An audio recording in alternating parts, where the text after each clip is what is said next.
and the fucking wind blew the shit over into the street. What do these dicks do? They just put it back up.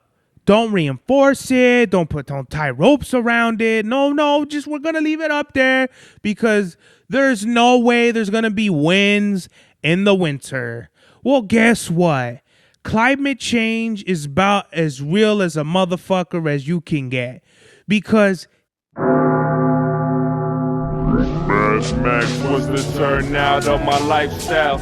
Smoking green, blowing white clouds to build the blue skies. Conversating with the gods by my wildflower to let them know that it's the gods hour. This love's the never-ending saga. Gods by my wildflower to let them know that it's the gods hour. This love's the never-ending saga. Gods by my wildflower to let them know that it's the gods hour. This love's the never-ending saga. Gods by my wildflower to let them know that it's the gods hour. This love's the never-ending saga. Walk through the sands of times like Gara. On the other side of that gad is karma. You wet Prada, the devil like inside your box now. While the angels fly over my headstone. We are back with another episode of the God's Hour podcast with your boy Big Supervelli, back in the place to be, La Merca Superior, Palace 81 Studios. We are live in effect, live and direct. It's your boy, Mr. Nine Times. Yeah, man. Today's mathematics is January 9th, which means today is born. It takes 9 months to make a baby. 9 is divisible by 3. It's a multiple of 3, right? And which is funny because my dad's born in March, which is 3, which is a number that goes into 9. Yes. And so basically it takes 9 months to make a baby. Born is basically you did the knowledge, the wisdom, understanding, culture, freedom, power, refinement, equality, God, build and destroyed all the way. So now you are bringing about born. So you're bringing in the consciousness from everything that you've learned, and you put the information forth into the universe. So make sure whatever you're bringing into the universe, it doesn't come back to bite your punk ass somewhere down the line. Isn't that right, Pot? Correct. So yeah, that's today's math piece. It's also my birthday. We had a... Yes, happy birthday, son. Thanks, Pop. I love you. Love you, son. Fuck yeah. So what did I do? Obviously, I got my haircut. I got a new design. I don't know how I feel about when the homie Carlos, he fades it in and he has this shit. He has like some swirl shit right here and it kind of fades out. Kind of looks like an eyeball or some shit. But I don't know. I kind of like the beginning designs he would do on my head where it would just be like some razors and shit. That shit's hard. I fuck with razors. Anything sharp, a sword, a machete, a razor blade, barbed wire, a saw, a hatchet. Anything sharp and could fucking, just fuck you up. I like that shit. A pincushion is lethal and dangerous. That was very random. I don't know why you said that. That's not what I was thinking when I was thinking of sharp objects. That's what I thought, a pincushion. Well, what I think is that's fucking crazy. Or a tack. Multiple tacks. Tick for tack? See. Okay. So Pops didn't even really want to be on the program, but I wanted him on here because he's everybody's favorite. Like, there's the God's Hour universe, right, Pop? Like, we have a whole bunch of like different characters and shit on the program. Presley being a fan favorite, you being a fan favorite, Dub. I'm trying to think of guests that have been on. I think that's it. I think for people who've returned, I think it's just been you three. So I would like to congratulate you guys on being part of the God's Hour universe. And like, who knows, maybe you will have like your own podcast in the future when you retire and, you could tell your stories. Yeah, one day I'm going to retire and tell lots of stories. About what? Oh, about life, about wisdom, and about being grateful for what you have. What are you most grateful for in your life? Familia! What are some other things you're grateful for? My green shoes. Let's talk about that. Okay, so let's do a real quick drip check. So these are my first pair of Asics. These are the auto nose. Get your leg out of the way, man, so they could see. They could see. I forgot. I really honestly forgot what these are, but these basically are knockoff fucking Air Forces. And you know, the first pair of Asics, same thing with my first pair of Reeboks and Adidas I got at the mall. Nike, I probably had some Nikes growing up. I don't remember. But I'm pretty sure my first pair of Vans came out of the mall too. But real quick drip check. Red and white fucking Asics. 514s. We got the Imperial drip. And then White Sox fitted hat. And then Pop, what you got on? Clothes and shoes. So my Pops has one of the ugliest. These are the Crocs I made fun of you for on one of my podcasts where I said it looked like you rocking gator ass. Oh, thank you for the compliment. It's not a compliment. I really like that compliment. Thank you. Okay, see, that's the thing, bro. I said those are ugly purely because of this orange tag right here. I mean, just let everybody know you part of the Geezer Goon Brigade.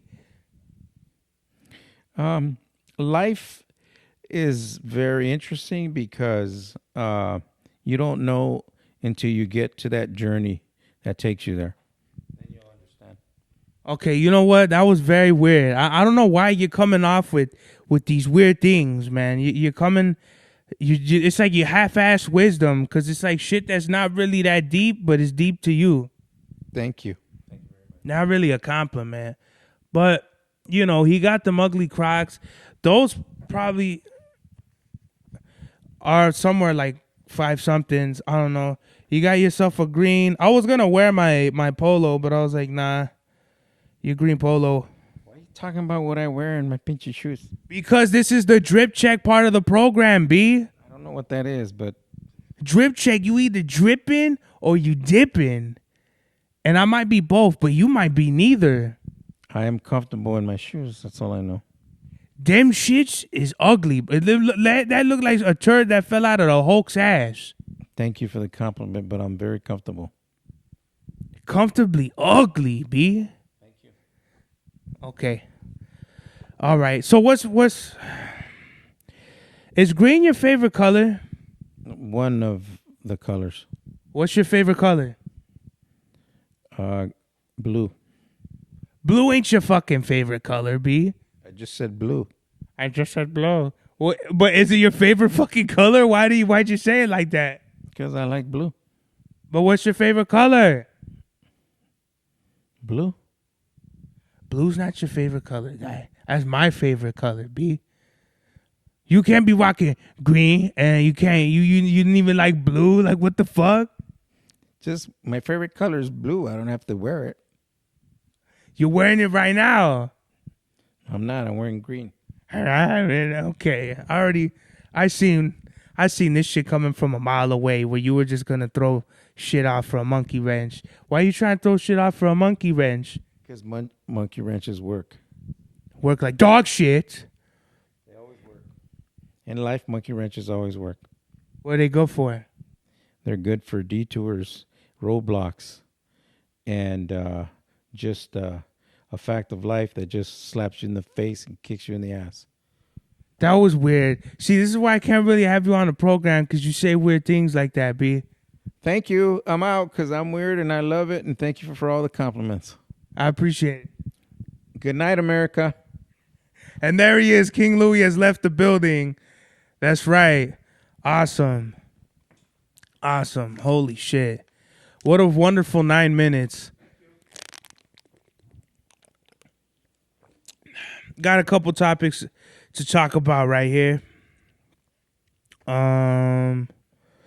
Let's see. Chabastar just sent me a crazy pair of fucking sneakers. They look like Jordans, but they got Jewish Star Davids on the side. Just had a couple random shits to talk about. Oh, there's a crazy... Whoa, you all right? Why did you almost fall right now, guy? Holy fuck. Damn, I thought you was like fucking tiptoeing in your Crocs over there. Okay. So there's like a bunch of crazy fires going on, and I don't know, it's wild. It's honestly, man, it's really sad. There's like I could imagine how more fires could be coming up and shit, but who knows? We're really gonna see where this shit goes. There's the Palisades fire, the Eaton fire, the Hearst fire. There's fires up the Mascara right now.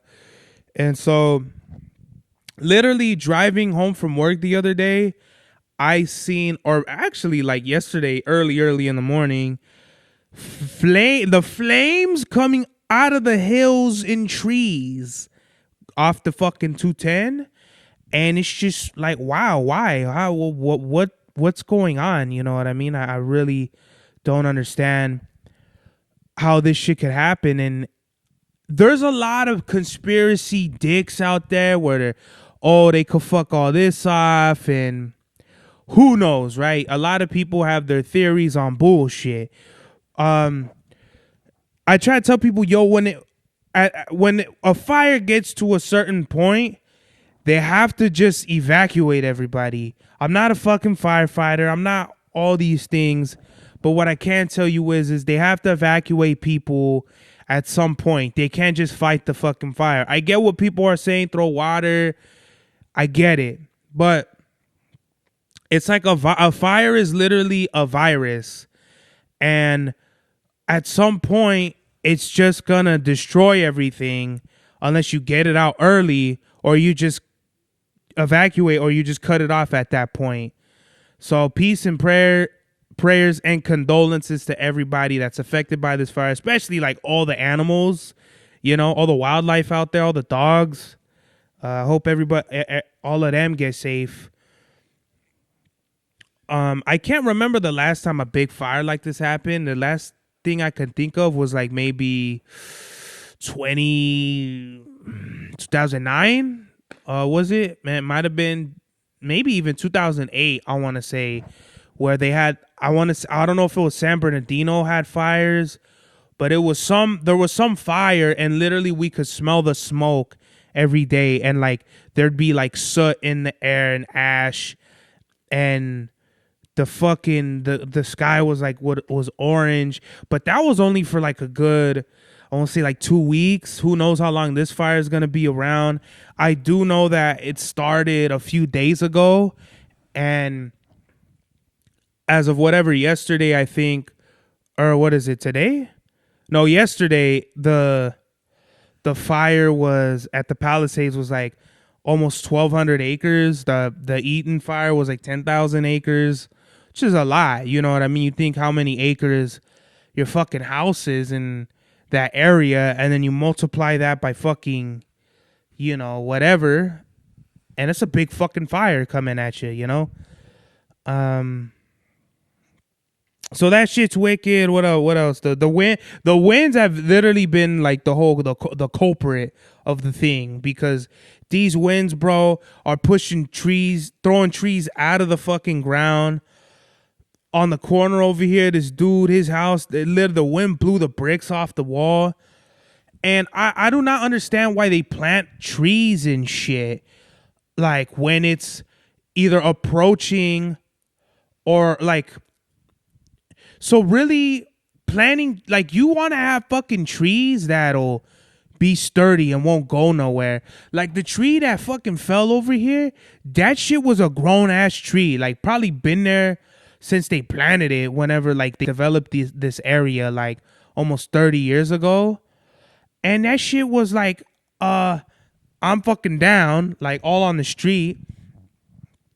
And there's no way, unless you fucking cement poles in the ground and tie them to a tree so it grows straight, unless you do that, there's no way. This wind, last time it was windy, which I want to say like maybe, let's say November, it blew down this big ass sign that was wooden over here, because they're doing construction. They're letting everybody know, hey, there's a construction going on.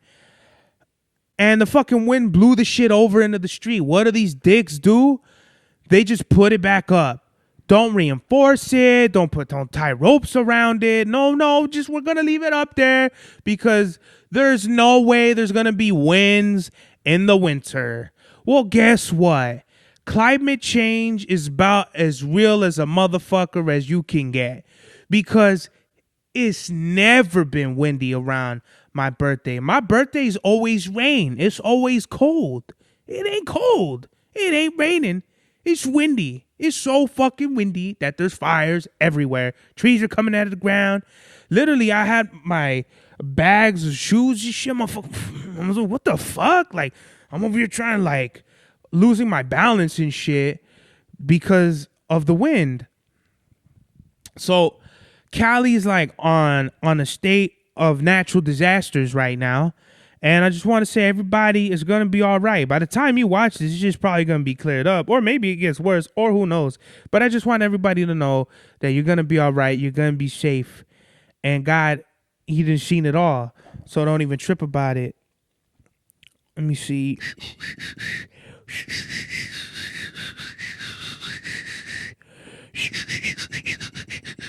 Let's see. What was I gonna go to about something about the fire? Climate change is real. I don't know. I forgot now. I feel like people are more depressed than ever.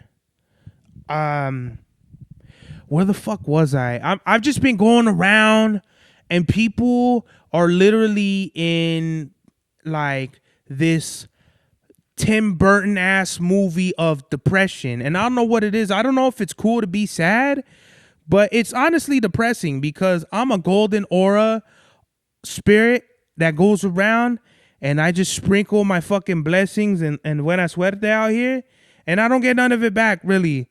I can't really remember the last time somebody's ever poured light into my life like I do with them. I'm not trying to sound egotistical and all that. I'm just trying to, you know, I what it is I feel a lot of people take that for like me being obnoxious or self-centered when really it's like I'm playing, like I'm fucking around. Like some people will really think that I'm being serious and I'm not joking around when I like fuck around a lot. And just the way that I cope with that is like if you don't know or if you don't think I'm fucking around, that's on you. If you think I'm really serious about some shit that I say, it's like, oh well, I'm not gonna sit here and try to convince you. Like, why the fuck would I do that? I'm gonna just keep doing me. And if you don't like me, I don't give a fuck. I really don't care, bro. You know? But it is sad seeing people like they're all sad and shit. I forgot where the fuck I was, but I told somebody, let's just say I went to the store, right? And I bought some shit. No, where I was is, yeah, I got an ice cream. And all them fools that work at, I don't know if it's produce or the supermarkets, depressing. None of them look like they want to be there, work there, depressed, like negative vibes and shit like that. It's horrible, bro. And I'm literally talking to the workers how the workers should be talking to me. You know, thank you very much. I appreciate it. Have a great day. Be safe.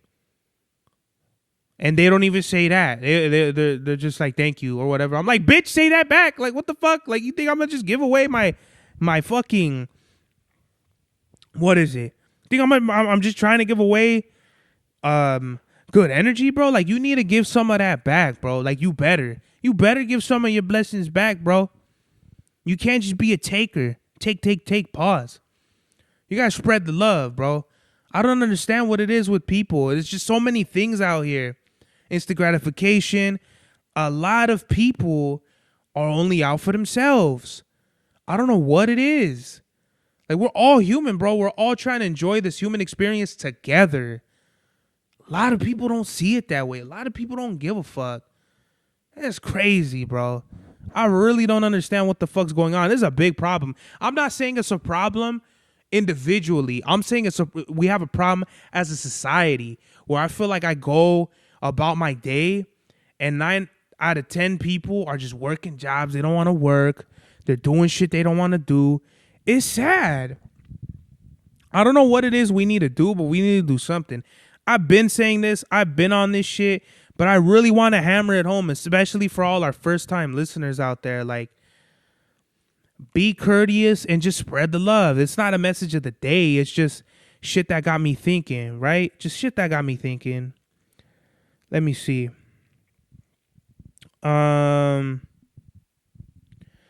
The only portrayal of Mexican rappers is negative, dope dealing, dope taking, or gangster affiliated shit. You know, we see Lefty Gunplay and Peso on Kendrick's new album, and they're getting a lot of coverage. Let's think of all the Mexicans out there that have gotten big. I want to say Kid Frost, but Kid Frost had a hit so long ago, people don't remember. But just to respect the OGs, I don't know too much about Kid Frost. I don't listen to his music. He had the Raza song. That was cool.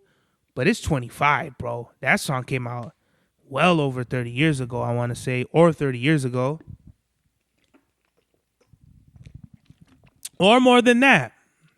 I'm not going to look it up because now I feel like a dickhead that I don't know shit about Kid Frost. Maybe I could be like completely shitting on the homie and it's not deserved. But my point is we have B-Real. He's Damu in it. Tattoos, real gangster shit. Says nigga on his songs. He was way ahead of his time with that. The raza, that's the dialect now. You know what I mean? Me, I try not, I only say it when shit like this happens. Trust me, bro. I'm not out here. You know what it was, man? I'm going to give you the story of why I stopped saying nigga. I was at the grocery store.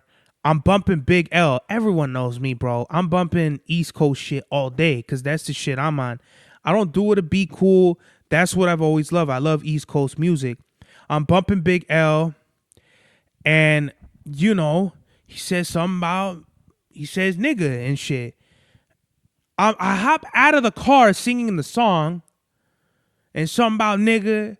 I look and there's a black woman with a black child, and they're both looking at me like if I'm a fucking alien.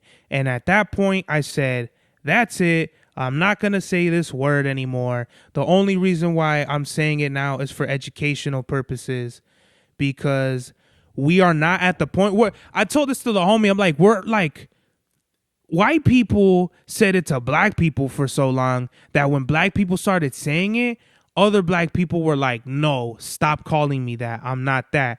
And that's where we are with Mexicans and that word and black people. I got mad love for my black brothers and sisters. I love black women.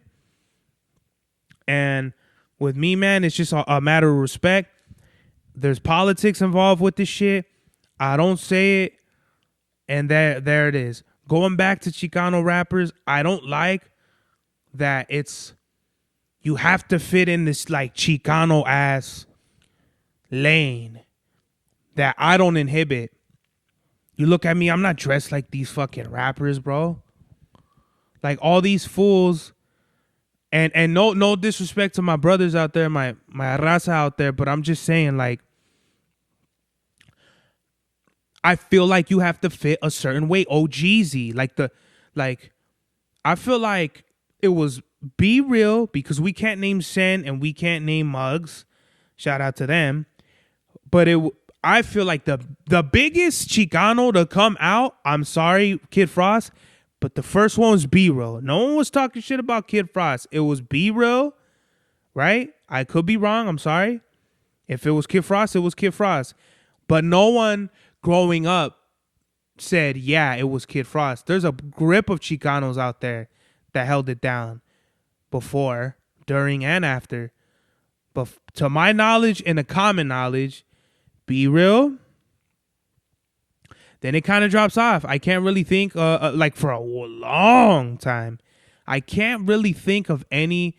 And when I say Chicano, I'm talking about Mexican American rappers. I'm not talking about strictly American.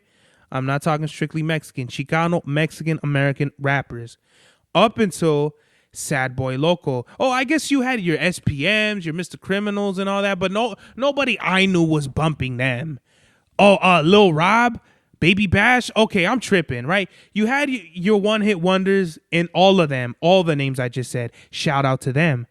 But when I think of a big movement to come out, I would say Shoreline Mafia. We got Phoenix. We got OGZ. We got Cap G.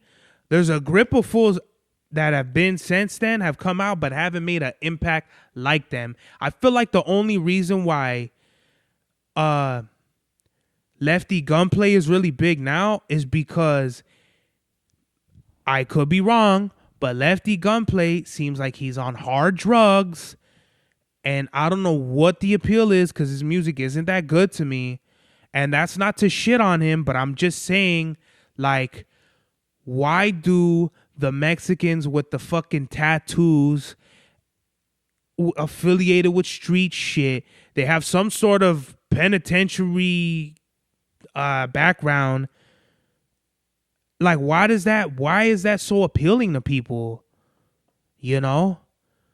And I don't want to downplay him or shit on him, but I feel like I'm lyrically, sonically, producer, like every category, lyrically, right? Like my pen, everything that has to do with the music. I'm not trying to out tough guy to him or anything.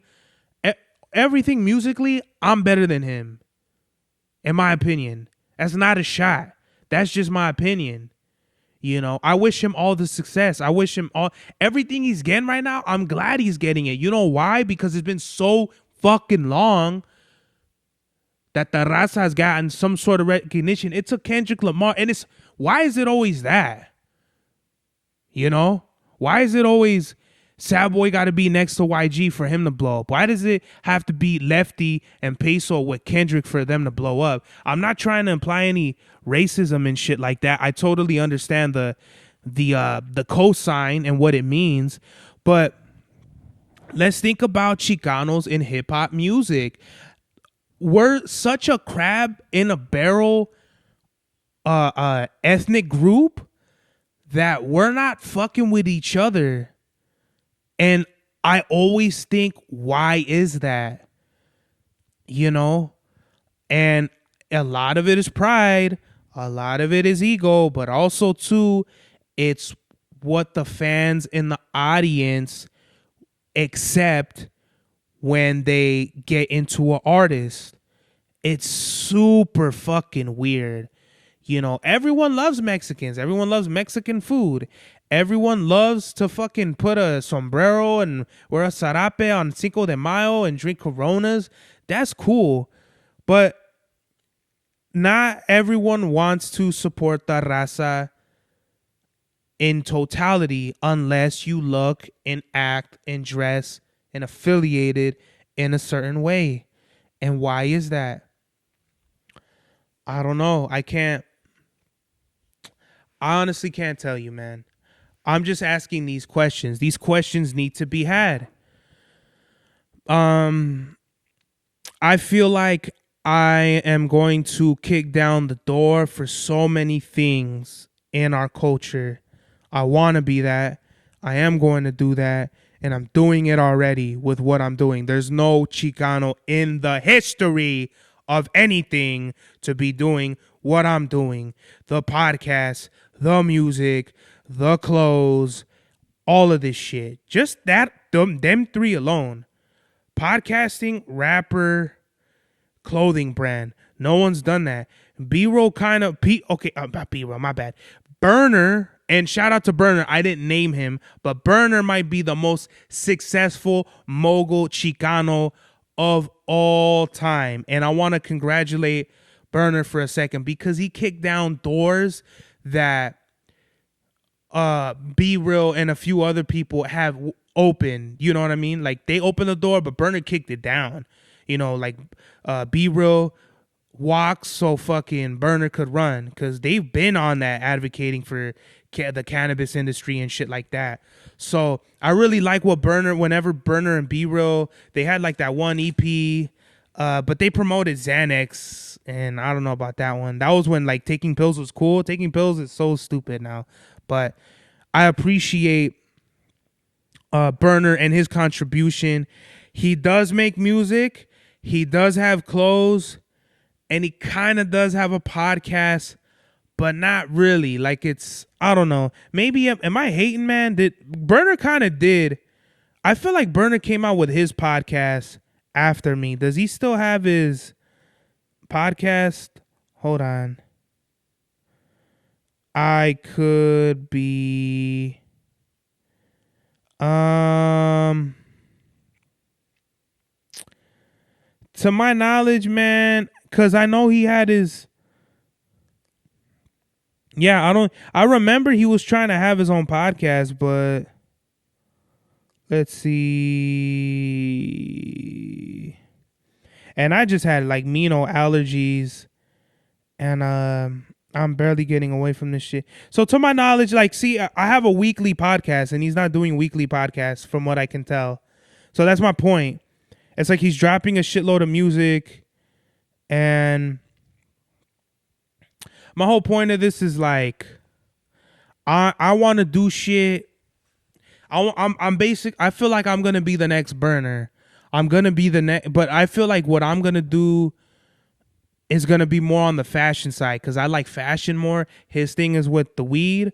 I think my shit will be with fashion because I love fashion. I know I look very fucking basic, but that's just because I work a full-time job doing all this shit, and it's kind of hard to do things when you have most of your fucking time taken from you because you gotta handle business. And I'm not hating. I'm just stating the motherfucking facts. I might have to do another podcast. Who knows, man? Because this shit, we're already at the half-hour mark. But let's just keep it going. Let's keep it going. Okay, so why is Io Sky a jobber? Io Sky, for those who don't know, she was the women's world championship. She dropped the belt this year or last year. I want to say she dropped the belt last year. Yeah, because this year was Rhea Ripley. Last year's WrestleMania to Bayley. And I was just like, why? You know, I think the Japanese style of wrestling, pro wrestling, is so much more fire than the American shit. And for her to do, like, a jobber is basically a wrestler that just puts other talent over. The Great Khali became one. They were looking at him like he was gonna be the most unstoppable shit. Then he would just put talent over. Stevie Richards, like there's a grip of fools. I guess Rey Mysterio, he always lost at some point. But Rey Mysterio has that big of enough of a brand and identity for he could win or lose, and it doesn't matter. He's still Rey. Like, people are still gonna cheer for him. People are still gonna watch him, and it doesn't matter. But with Io Sky, I feel like she hasn't hit that legendary mark yet. Like, she hasn't hit to where she could fly on her own. You know, you gotta ramp up and take off, and once you take off, you're in the air. Then, like, you can do whatever you want. But I feel like she still has yet to make really great moments in her career, and for them to just kind of like sweep her to the side, and we still get like the Liv and Rhea fucking storyline. Like, it's just, how long are we gonna do this for? You know, they could have done a very great, from WrestleMania to WrestleMania, Liv versus Rhea, and it would have been dope. But they started adding people, and they started fucking with the Judgment Day. I feel like they really didn't know what to do with that whole shit compared to the Bloodline. It seemed like the Bloodline story was priority, and then the Judgment Day was like an afterthought. Like, oh, okay, like, what do we do with these guys? You know? Because what happened was the shit with Rhea and Liv got stagnant. They started putting the shark cage and all this bullshit, and it wasn't really working. Then the same thing happened with Damian and Finn, and that shit really wasn't working.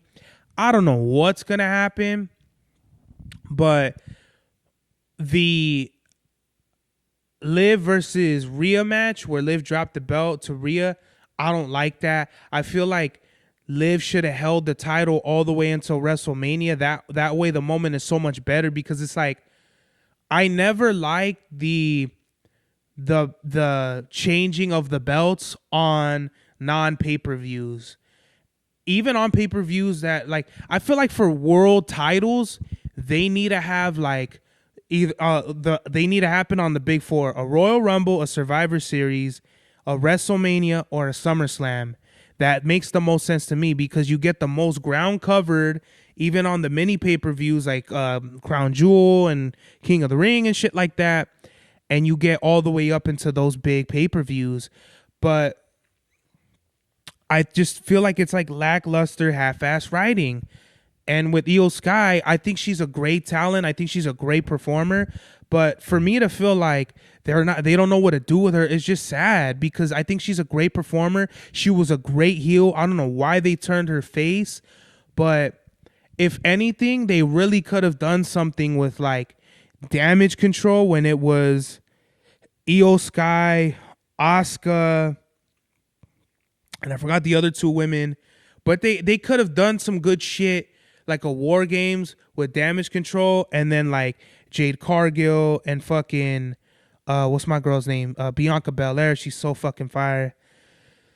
I don't know, man. I love wrestling and just some things like with the whole Raw on Netflix thing. That shit was like, it seemed like they had all the right ingredients to make a good show and it kind of just fell flat. The only saving grace of that show was Roman beating Solo. But like I said, that should have happened at the Rumble because we're only a month away from the Rumble. What the fuck are what story are we gonna build up to there? Like, I feel like we were good. We were getting it going. Yeah, we had hiccups here and there, but like it was still some good shit. Then like we had a, what is it called? The when you jump the gun. I feel like they jumped the gun for fucking Netflix. Like they shouldn't have done that. Like when what is it? Luger won the belt from Hogan in WCW, the world title. All the title changes that don't happen on big pay-per-views do not make sense to me at all. And then when they do like that little pay-per-view, they have it, but then in the next pay-per-view it's changed again. It's like, why? They did that with Ray. They did that with so many fucking people that have held a world title, the big title. You're gonna drop the belt a month later? Come on, bro. That don't help nobody. Why do they do that? Unless in like rare instances where it's like this person's contract is ending, they get injured. I get that. Like with the whole well, what's her name? What's her name won the belt? Becky Lynch won the belt, I think, at whatever pay-per-view that was. And then right after it was like Liv got it. Like that made total sense. Oh no, Rhea got hurt, Becky won the title, and then Liv beat her for it. Can't remember if she cashed in or not. I'm like fucking up right now, but yeah, man, I don't like none of that shit. Rock Marciano was boring to me. The hype is unreal. He has flashes of bright ideas, but overall, he's stuck in his sound. I love Rock Marciano. He's a great artist, but I just don't see it with Rock anymore. I used to really love his music up until I'll say Behold the Pale Horse, and now it's just he's stuck. You know, I feel like the most dynamic albums he had, Marsburg is a classic. Then I'll say Reloaded, and then Rosebud's Revenge. You listen to those three albums, they're completely different. But if you go like in the like Pimpire Strikes Back to even like Behold a Dark Horse, it's kind of like he's doing the same shit. I didn't like Bitter Dose, and I stopped listening to him after Behold the Pale Horse. I have that shit on vinyl. I'm a huge Rock Marcy fan, but when it comes to artists and they're stagnant and they're not pushing, their pen isn't pushing, for me to be inspired people, I have to be inspired. That's why, like I say, man, I don't listen to Mock anymore. I don't really listen to Griselda anymore. I'm listening to old shit like Stack Bundles. I was on G Unit. I was on Logs Heavy, and now I'm pretty much on Stack Bundles. Like that's all I listen to right now, and Dipset. So shit has to move, and shit has to move my pen for me to move my pen. I need to be inspired so I can inspire. I need to hear dope shit to write dope shit. And with Rock, it's like he's coming out with album after album of just mid. And that's with no disrespect. I love Rock Marci. I really praise his production and his lyricism, but he's at the point to where it's like he's not on an incline, he's like on a decline, you know? Him and Alchemist. Alchemist was a very decorated producer. Now I feel like both of them are just living off their name. We're gonna make a fucking album. Who gives a fuck? We're gonna do what we do, which is fine. If artists want to make the music they want to make, that's fine. But I'd just rather not listen to it. I'm not a fan.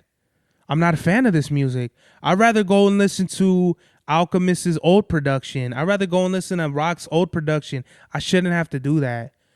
We're in times to where it's like everything is so interconnected that you can work with a younger artist and get that feeling, that passion back. You know, the homie Slick from Chicano Syndicate, he's at least 10 years older than me, and he's always talking about, yo, we need young talent like you, like hungry talent to fucking, you know, because it inspires them. That's what it is. It's a give and take of energy. He's not like one of these dickheads that just wants to use my shine for just all for themselves and like, oh yeah, you know, Big Serbs, yeah, you know what I mean, we put him on. It's like, fuck you, ain't nobody put me on, bro. All the moves all the success I've ever done is because of my hard work and dedication and persistence to my craft, and not because anybody held the door. Ain't nobody hold the door open for me, bro. I ask politely, and if you don't want to do business with me, I'll go find somewhere else. It ain't no problem, bro. But shout out to the homie Slick, you know what I mean? It's just artists get too comfortable and they live in this comfortable space and it does nothing for their career. And I want to shout out Rock Marciano, but I just don't think that he's all that great anymore, especially not with the fans. Like, fans are sucking his dick now. Where were those fans at when fucking Rosebud's Revenge came out? I feel like when Rosebud's Revenge came out, it was a very few collective of artists like myself that were like, yo, that Rock album, damn, bro, like he really stepped out. And I feel like that was because he was working closely with Griselda, and that's what pushed his pen. Think about it. Fly God came out in 2016. Don't Get Scared Now came out in 2016. Makami's fucking Haitian Body Odor came out in 2016. Very early, February of 2017, Rosebud's Revenge. Why is that? Because he had great younger talent that came out and was pushing dope shit. That pushed his pen. Guess what? That's not happening. And I feel like that's a big problem. Maybe we won't see a big Rock Marciano album until we see a good Rock Marci album, until another artist comes out, and then it's like it pushes him. Who knows? Rest in peace to Brenton Wood, man. Me and You is like probably my favorite song. Peace, prayers, and condolences to the family of Brenton Wood. A lot of babies were made to his music. A lot of caddy cruising nice, a lot of fucking, what is it? Yeah, just a lot of great things happen. And shout out to Brenton Wood. He like performed way past, you know, I would not be like 100 up there talking about I'm Your Puppet and all that shit. But shout out to Brenton Wood, Me and You. That's the only song I could think of because that's the song I really fuck with. But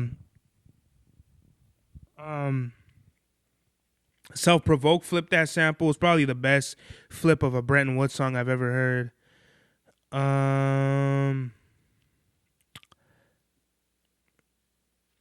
Let me see.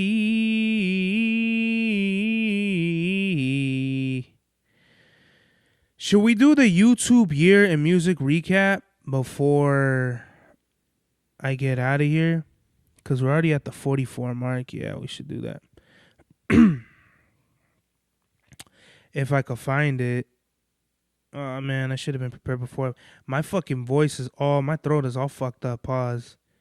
Because I'm like, I don't have water. I can't find it. Maybe it was on my other phone. Maybe, just maybe, it was your fault. Oh, okay, here we go. Pictures. So let's do it. The top listener. I'm the top listener of Ghostface Killer. My music character is the undercover agent. I love disguises, skipping original recordings, in favor of remixes, covers, and live performances. Oh, wait, didn't I cover this? Yeah, right. My top podcast with the Joe Budden podcast, the Joe Rogan Experience, Cornet Clips, Santi Section, Triple Shot Tuesdays. My top albums of 2024 were We Are the Streets, Green Light 4 by me, We Are the Streets by the Locks, Green Light 4 by me, Wu-Tang Forever, Wu-Tang Clan, Supreme Clientele, Ghostface, Muddy Waters, Redman. My musical moods of 2024, 5% energizing, 5% chill, 38% dramatic, 34% sad, 15% reflective. I disagree with 34% sad. We should flip that with chill. So I think 5% chill and 5% sad and 34% chill would have been way better. But fuck you two. What do they know? My top tracks were La Caravana by Yair Saldivar, EMS by G Unit, I'm So Sorry by G Unit, Coke Life by G Unit, and Tambalea by Grupo Vegaso. And yeah, what else? What is this?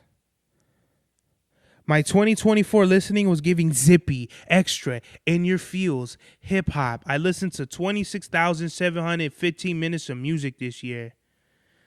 My top track of 2024, La Caravana, 100 total listens. Yeah. Yeah, man. I don't know if I covered that before, but I covered it right now. So, should we do a quick album review? Real quick. What do I got to review? Wu-Tang Clan, The W. I feel like it has great production, great features from Nas, Busta, and Redman. I like the experimental approach RZA took. It only has one ODB feature, though. That's whack. From a 12-track album is really lucky. Snoop has no business being on a Wu album. For him to damn near show up Dirty Dog is just bullshit. You would think the only dirt track that he would demolish it. I don't like the Rasta hooks all that much. It gives it a little bit of flavor, but it's like, nah. On the first listen, I didn't really like it, but it kind of grew on me. I'm not going to lie. The album starts to drag, then it goes back up in energy, then it trails off again. The last track is a weak standoff, making the album less memorable, considerably less than Forever. That was a masterpiece. This album has a terrible mix and is comparable to Cow, which is wild. I could see why people would say they sold out from Gravel Pit, but it's not a bad song. It just sounds commercial. Even for a less awesome Wu album, it doesn't leave me disappointed. It leaves me like wishing they took more time to make it. It barely passes the bulletproof meter, and I'll give it a B-. The message of the day is God has everything planned out for you. You just got to go out there and make it happen. Never give up, believe, have faith in yourself, and always keep your mind on your grind. This is the God's Hour. Max was the turnout of my lifestyle. Smoking green, blowing white clouds to build the blue skies. Conversating with the gods by my wildflower to let them know that it's the God's hour. This love's the never-ending saga. Gods by my wildflower to let them know that it's the God's hour. This love's the never-ending saga. Gods by my wildflower to let them know that it's the God's hour. This love's the never-ending saga. Gods by my wildflower to let them know that it's the God's hour. This love's the never-ending saga. Walk through the sands of times like Gara. On the other side of that gad is karma. You wet Prada, the devil like inside your box now. While the angels fly over my headstone.